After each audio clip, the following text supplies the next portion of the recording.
เป็นภรรยาสร้างครอบครัวมีลูกรักที่เกิดมาดังสัญญาที่ลงนามด้วยหัวใจพ่อกับแม่อายเป็นหนี้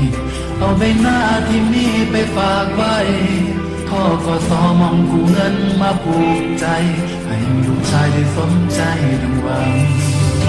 ปัญหาทุกอย่างมีทางแก้ความหักแท้บ่แพ้ระยะทางฝันอย่างไรแต่ยังมีเจ้าเคียงข้างงานยังอายก็เคยวางบ่น้ำตาอายคือ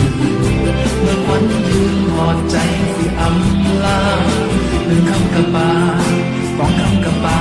ลืมสัญญาจะเคียงข้างไม่ห่างใจหากความหักเปรียบคืออย่างรถขันพอบ่